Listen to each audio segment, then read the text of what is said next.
Walter Benjamin foi um dos mais notáveis críticos da arte burguesa. No que percorre a sua crítica estética, Benjamin relutava para que o autor se tornasse produtor, para que o artista mobilizasse, levasse ao público a cooperação. Isso era exatamente o oposto da concepção clássica de arte, da arte burguesa, contemplativa, passional. Para Benjamin, a arte não pode ser mera superfície das relações.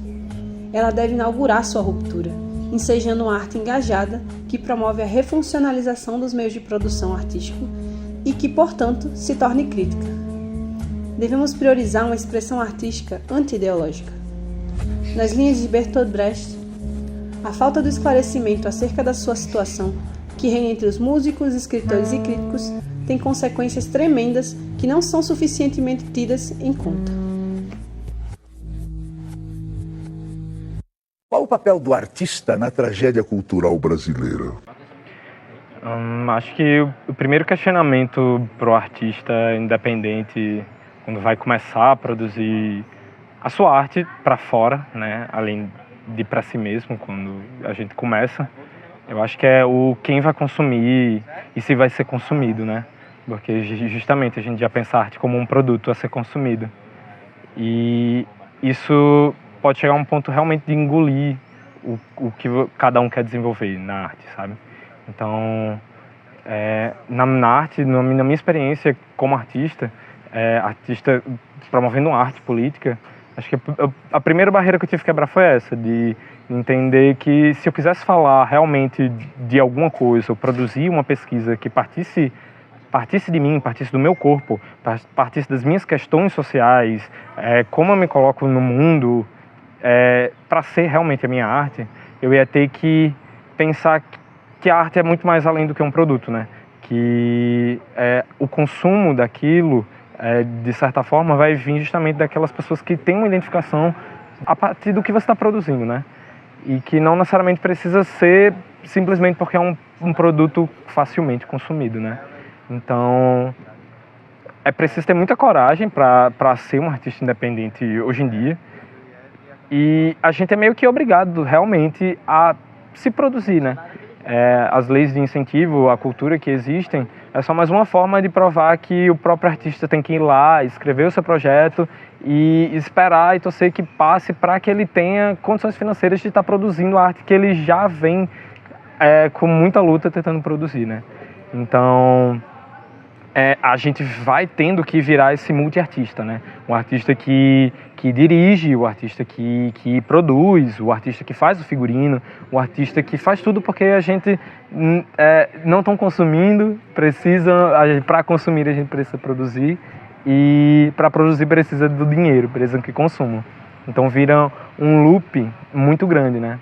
E a primeira luta é isso, identificar aquilo que você quer trazer na sua arte e pensar a arte como uma completude mesmo, como uma coisa que vai estar dentro do seu dia a dia, que vai fazer parte da sua vida social, da sua vida cultural, da sua vida política, da mesma forma que a política vai participar da sua arte, que a cultura vai participar da sua política. Não tem como separar uma coisa da outra, né? Não tem como a arte não ser política, né? Então, o artista se colocar e se ver com essa consciência no que ele está fazendo, já muda tudo. Porque aí ele já se vê como ativo nisso, como um ativista, lutando pelas questões. O autor dedica-se a pensar a arte em seu novo universo da técnica, que permite outras possibilidades para além da arte burguesa, contemplativa e restrita a uma classe. A arte agora é viva e está em toda parte. As contradições de um século se reproduzem na cultura, assim como em todos os aspectos da vida social. Desse modo, pergunta Benjamin, como a obra se situa dentro de nossas relações de produção? No mundo da reprodutibilidade técnica, em que as obras artísticas se perdem do sentido na medida em que são produzidas, não mais para a contemplação, como era a concepção clássica, mas agora em função do capital. O autor precisa ser ator de sua própria obra e do espaço que ocupa.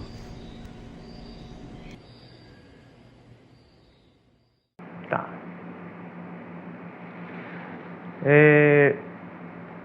A gente consome arte, né, o tempo todo, né? Embora a gente não perceba, não sinta que a arte faz parte da nossa vida, mas eu acredito que desde criança a gente já já cresce, né, consumindo arte.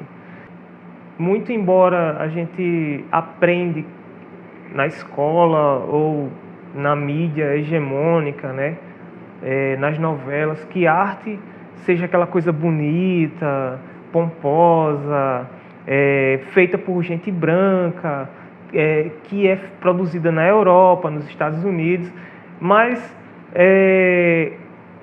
a gente cresce consumindo arte, né? E, de uma certa maneira, eu fui entendendo um pouco sobre essa parte mais politizada do movimento artístico musical, né? E aí começo a me interessar por música mesmo, de fato. Começo a tocar bateria e vou estudar música na Casa Talento, lá no início dos anos 2000. Isso já tem mais ou menos 20 anos que eu toco esse instrumento e faço parte do movimento underground de Natal, né? Comecei tocando em bandas de hardcore e sempre tinha essa veia, essa questão do movimento político, de fazer um som que não fosse um som agradável, né? E tinha esse caráter contra a cultura, né? Não que a gente estava fazendo um movimento cultural, mas contra a cultura no sentido de não ser aquela belas artes, né? Aquela coisa bonita, aquela coisa erudita, né? Então a gente tinha uma pegada diferente, né? Nós, como jovens da periferia, né? A gente tinha esse sentimento de expressar a nossa dor, né? De expressar de fato nas nossas músicas essa coisa que não é bonita, né? Então a gente fazia música não para ganhar dinheiro ou fazia música para ficar famoso, a gente fazia mesmo porque tinha um propósito, tinha uma mensagem para transmitir, né? E o movimento underground, né, por assim dizer, tá ali ao lado do jovem da periferia, das populações minorizadas, de grupos marginalizados, e tem sido, assim como o rap, né, um dos estilos musicais que pega o jovem que tem esse sentimento também libertário, né, e traz para dentro da cena, né? E a gente, como membro de bandas, seja de punk, de hardcore, do heavy metal, de metal, a gente tem esse sentimento de incomodar, né? Então eu acho que o contracultura era nesse sentido, de se impor a esse movimento artístico que é romântico, que romantiza as situações do cotidiano, da vida real. E a gente não, a gente vinha de uma situação que a gente tinha que falar sobre as mazelas que nos incomodavam, né? Inclusive, era muito comum a gente ter uma ideia de faça você mesmo, onde a galera que tinha interesse, tinha condições de adquirir um instrumento, muitas vezes pegava emprestado com os amigos, mas que tinha esse sentimento de chegar, tocar e fazer um som de protesto também. Então isso é o legal de fazer esse tipo de arte underground, né? Esse tipo de arte mais, como é que eu posso dizer, desconstruída, sem muito apego à técnica, sem muito apego ao estudo, mas com um desejo de fazer acontecer, um desejo de movimentar-se. Então, o underground é uma grande escola e eu acho que é mais ou menos isso mesmo.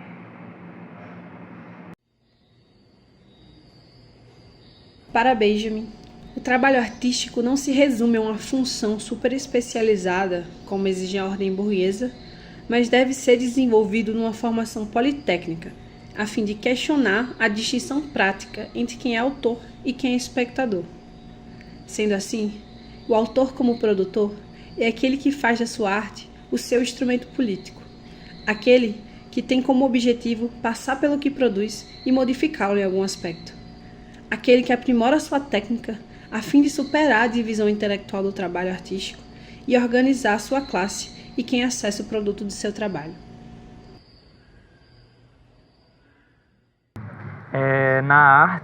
Nas artes em si, muitos artistas terminaram fazendo seus trabalhos, seguindo ali o que eles queriam falar, o que eles achavam importante falar para a época. E nesse contexto, falando principalmente coisas políticas que são coisas difíceis de ouvir, e não era algo comprado, não era algo vendível essas artes. E muitos artistas acabaram morrendo pobres, né? Tipo, não tendo a oportunidade porque não faziam uma arte comercial. E da mesma forma, eu entro nessa porque quando eu entrei no curso de artes visuais, eu vi ali que as pessoas tinham muito uma arte muito bonita, tinha muito esse negócio do belo, mas que a mensagem em si não existia, uma mensagem política. E o que faz diferença, né, para os artistas, o que nos diferencia e nos destaca como artistas, é esse contexto político que a gente se encontra na sociedade e como a gente fala sobre isso nas nossas artes. Nas minhas artes eu trabalho muito sobre a criminalização das drogas, sobre os presídios, sobre o uso da cannabis e como tudo isso que tem uma ligação com a cultura negra é de certa forma marginalizada.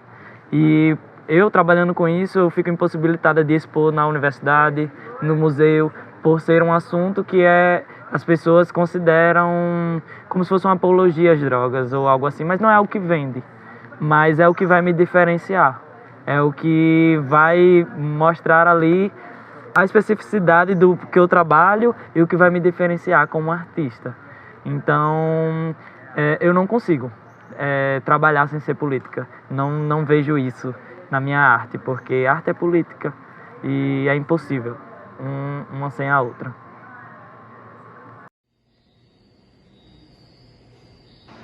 Com base nos enunciados que, ao seu modo, previram uma época marcada pela massificação e o descompromisso com a conscientização, Walter Benjamin não cessou de demonstrar os meios para nós superarmos esse modo de fazer arte contemplativo e desengajado. Não serão os reacionários, tampouco os publicitários, que salvarão a arte da degeneração. Não é se tornando popular no sentido vulgar da palavra. A verdadeira arte popular emergerá a realidade enquanto uma expressão de uma situação real dos seus autores produtores.